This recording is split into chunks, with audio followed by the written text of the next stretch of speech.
Ça reste une guerre qui nous rassure sur les fondamentaux. Hein. On est toujours dans un pays où c'est franchement plus pratique d'être blanc, et ça fait du bien. Hein. T'es favorisé partout, à la frontière, au recrutement, aux victoires de la musique. Si t'es blanc et que ton pays est en guerre, en France, t'as un service d'accueil tout compris. Un train gratuit, logement à disposition, concert caritatif, tour Eiffel allumé. Ils veulent tellement que les Ukrainiens viennent, on dirait qu'ils vont les revendre après. C'est la première fois qu'il faut faire la queue pour aider des gens. Même Darmanin, il y a 2 semaines, il était en train encore de cisailler des tentes à Calais, là, et il demandait à tout le monde de faire preuve d'humanité, sans se faire une fracture de la dignité, celui-là. Darmanin, quand il a rendez-vous avec la honte vient même pas. Elle trouve que ça fait doublon. Tous ceux qui veulent trier les réfugiés, ils disent que c'est différent parce qu'avec les Ukrainiens, on a la même culture. Ah bah bien sûr, qui n'a pas lu toute l'œuvre de Yuri Androkovitch, qui ne s'est pas extasié devant les tableaux de Mikola Bourachek, et là je vous parle des plus connus, évidemment. Ceux qui nous jouent la carte du rapprochement culturel, ce qu'ils connaissaient de l'Ukraine avant, c'était les tarifs des Ukrainiennes sur les sites d'escorte. Mais bon, c'est pas grave.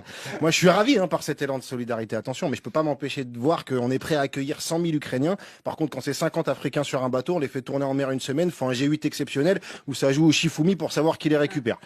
Faut dire qu'il y a des conflits qui nous émeuvent beaucoup moins. Par exemple, ce que fait l'Arabie Saoudite au Yémen. Hein, la seule sanction du prince Bel Salman, ça a été de faire un selfie avec Macron. Bon, ça va. Tu vois, à part ça, on leur prend toujours leur pétrole, on leur vend même des armes pour massacrer les civils. Depuis le début de la guerre, on compte 10 000 enfants tués ou blessés. Et quand je dis blessés, c'est pas de la petite coupure avec le pansement Hello Kitty. Hein, c'est le cloche-pied à vie. Alors qu'en Russie, il y a de la sanction, tous les échanges sont bloqués, tout le monde se barre. McDo, Coca, Zara, Nike. La Russie, c'est devenu le pays avec le commerce le plus éthique du monde. Avec cette guerre, on apprend aussi qu'on peut facilement emmerder les milliardaires si on a envie. Hein, ça soulève du yacht et ça gèle des comptes dans tous les sens. C'est plus un gouvernement, c'est la reine des neiges. N'empêche qu'il y a des milliardaires pour la première fois de leur vie se sont fait avaler la carte. Hein, mais attention, il y a milliardaires et milliardaires.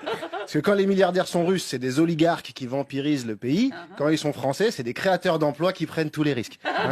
Même si à la première secousse, on leur fait du bouche à bouche à l'argent public. Mais bon, évidemment, tout ça, c'est encore tout bénef pour les Américains. Hein, la Russie est étranglée, ils vont pouvoir fourguer des armes à toute l'Europe, ils vont pouvoir nous envoyer leur gaz. Et en plus, ils sont spécialistes dans la reconstruction des pays bombardés. Hein, d'habitude, c'est eux qui crament tout. Là, ils ont même pas besoin de faire le gros œuvre, ils sous-tête. Mais les Américains, on n'a pas encore cicatrisé du racket des masques sur le tarmac et des 50 milliards de sous-marins qui nous refont déjà péter les soutures. C'est plus de la diplomatie, c'est un gonzo. Alors, on se parle, Poutine vient de confirmer son intention de contrôler toutes les grandes villes d'Ukraine. Donc clairement, à la prochaine Fashion Week, la tendance printemps-été 2022, ça va être le camouflage.